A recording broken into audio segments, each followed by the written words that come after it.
Hello everyone, আসসালামু আলাইকুম। Welcome to my new another blog. আজকের এই ভিডিওতে মূলত থাকবে নৌকাবাইজ মেলা সম্পর্কের ভিডিও। আজকে শুক্রবার, জুমার দিন। খুব তাড়াতাড়ি নামাজ পড়ে এসেই খাওয়া-দাওয়া করে তাড়াতাড়ি করে বের হয়ে চলে গেলাম।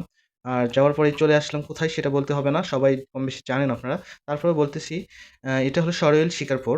এখানে নৌকাবাইজ মেলা হচ্ছে। আর এখানে দেখেন অনেক দর্শক, প্রচুর। গ্রাম বাংলার সেই ঐতিহ্যবাহী মেলা, যার কথা না বললেই নয়, সেই নৌকাবাইজ মেলা। মূলত ২ দিন আগেই হাঁসাইগাড়িতে এই মেলা অনুষ্ঠিত হয়েছে। আমি আসতে পারিনি। আজকে চলে আসছি।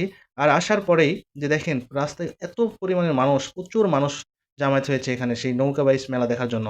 অনেকদিন পর আমারও অনুভূতিটা অন্যরকম ছিল। তাই খুব তাড়াতাড়ি চলে আসছি। আমার সাথে আছে আমার আশিক ভাই, জনি ভাই, এরপরে তারপরে দেখা হয়ে গেছে মেহেদীর সাথে, সাব্বিরের সাথে, শামীমের সাথে, অনেকের সাথে দেখা হয়েছে অনেকদিন পর। এত মানুষ, এত ভালো লাগতেছিল। মোট ৪ টি নৌকা ছিল। তার মধ্যে ৩ টি নৌকাই হলো খেলার জন্য আগ্রহী ছিল। আর একটি নৌকা বাদ পড়ে গেছে। কি কারণে সেটা আমি জানি না। এখানে বেলুন, এই যে মাছ, হাঁস যেগুলো আছে, এটা হঠাৎ করে এক ভাইয়ের হাত থেকে ফসকে যায় বা খুলে যায়। হাতের যে বাঁধা ছিল এটা খুলে যায়। এটা নিয়ে সবাই খুব মানে দেখাদেখি করতেছিল। দেখেন আকাশে উঠতেছে, অনেক দূর উঠে গেছে। আমার ক্যামেরা যতটুকু সম্ভব হয়েছে আমি দেখাইছি। খুবই ভালো লাগতেছিল। মেলার একটা অনুভূতি যেটা ছিল নৌকা বাইচ, সেটা মূলত দেখতে, দেখতে এমন এক পর্যায়ে চলে আসছে যে হঠাৎ করে বৃষ্টি। হঠাৎ বৃষ্টি হওয়ার কারণে অনেকেই এই মেলা দেখতে পারেনি। অনেকেরই সমস্যা হয়েছে যে দেখুন বৃষ্টি শুরু হয়ে গেছে। আমরা কিন্তু এখন বের হয়ে গেছি চলে যাব বলে। কিন্তু হঠাৎ করেই দেখা হয়ে যায় শামীমের সাথে। শামীমের সাথে দেখা হওয়ার কারণে আমার অনেকটা লেট হয়ে যায়। এই যে দেখা যাচ্ছে শামীম।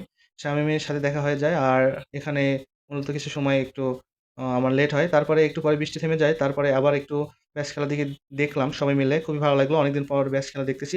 আর কে কোথা থেকে আমার ভিডিওটা দেখছেন অবশ্যই কমেন্ট করবেন।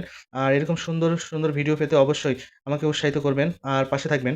সবাই একটু দয়া করে আমাকে ফলো করবেন এবং ভিডিওগুলো বেশি, বেশি শেয়ার করবেন। তাহলে আমি আপনাদেরকে নতুন, নতুন আপডেট ভিডিও দিতে পারবো। তো যাই হোক, চলুন আমরা এরপরে যে ২ টা দল অংশগ্রহণ করছে তার মধ্যে সরল শিকারপুর পশ্চিমপাড়া এবং উত্তরপাড়া।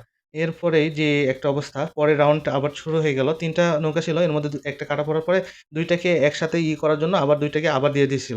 যাই হোক, এই ২ টাতে এখন মোটামুটি আবার শুরু হয়ে গেছে। এরপরে প্রতিযোগিতায় যে একটা অবস্থা, ২ নৌকা একই রকম আসার জন্য ২ বার করে খেলতে হয়েছে। তাদের মধ্যে ফার্স্ট হয়েছে সরাইল হলো পশ্চিমপাড়া। দেখুন তাদের একটা অনুভূতি কেমন। তারা খুব নাচ গান আনন্দ নিয়েই মানে অ্যা উল্লাস শুরু করে দিয়েছেন। এ পর্যায়ে দেখুন কি অবস্থা, কত মানুষ এখানে, ছেলে মেয়ে সবাই, সব বয়সের মানুষই এখানে আছে। খুবই ভালো লাগতেছে। এখানে এরপরে আস্তে, আস্তে সন্ধ্যা ঘনিয়ে আসছে। আর মোটামুটি ভিডিওটা অনেক লম্বা হয়ে যাচ্ছে। সবাই একটু দয়া করে ভিডিওটা ফুল দেখার চেষ্টা। সবাইকে আমার পক্ষ থেকে, জেলা বিএনপির পক্ষ থেকে